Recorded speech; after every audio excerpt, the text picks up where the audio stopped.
Асан Төрөбеков бир нече жылдан бери гипермаркеттерден соода кылууну адатка айланткан. Себеби калаанын кыйма чийме көчөлөрү тыгынга толгон жолдорунда бир жерден экинчи жерге баруу кыйынга турат. Дал ушундай тыгындуу жолдор менен кыштын күнү базарга баруу да чоң маселе. Анын үстүндө гипермаркеттерден каалаган товарды базар баасында, атүгүл айрымдарын арзаныраак баада алууга болот дейт.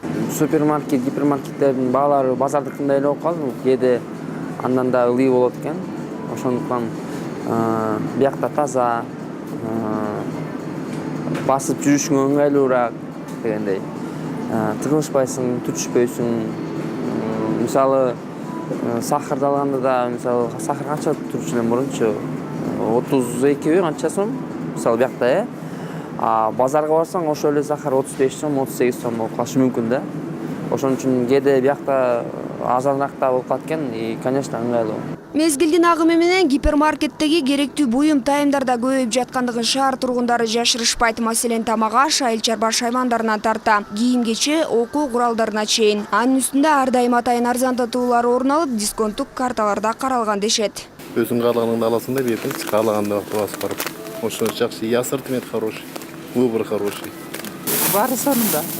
Арабаларды айдагандарыбыз, неберелерди салып алып, анан арзанчылык, конечно, арзанчылык. Сахарлар базарда караганда, ошкозор караганда анча эле арзан деп айтышат. Биз ырахат алат десем барыбыз бирге. Удобно, тепло, рядом с работой. Просто порой не всегда есть время сходить на базар. Работаем допоздна, из-за этого как бы удобненько.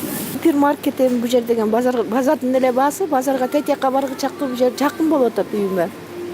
Баасы арзан, жакшы, обслугасы жакшы, баары жагат. Шаар тургундарынын мындай пикиринен улам гипермаркеттер мамлекеттин казынасына канчалык деңгээлде пайда алып келет деген суроо менен серепчилерге кайрылып көрдүк. Адистердин баамында гипермаркеттердин көбөйүүсү мамлекеттин канчалык деңгээлде өнүккөндүгүнөн кабар берет. Муну менен катар эле гипермаркеттердин көбөйүүсү менен өлкөнүн соода саттык жааты да маданияттуулукка көбүрөөк ыктайт дейт. Элдер чындап айтканда көбүнчө азыр гипермаркеттерге бара баштады. Себеби ал жерде алар текшерилет, товарлардын бардыгы жанагы ветеринарный, санитарный инспекциялар аркылуу. Анан бара-бара мен ойлойм, базарлардын саны азайып, кичирейип, анан элдин бардыгы ошо гипермаркет, чоң дүкөндөргө барып ала баштайт да товарлардын бардыгын. Экономикага чоң пайда алып келип атат, себеби 70-80% мына биздин экономикабызды кичи орто бизнес көтөрүп турат. Ошо жанагы гипермаркеттер, базарлар, ошо көчөдөгү сатып аткан адамдар, башкалардын бардыгы ошол экономиканы түзөт. Анан пайдасы абдан чоң да, эгебейлүү чоң да бүгүнкү күнү.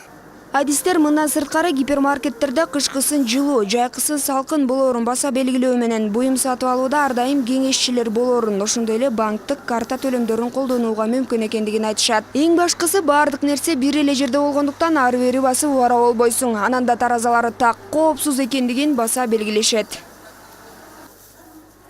Айгерим Токтоналиева, Калбек Абдымамутов, Нью ТВ.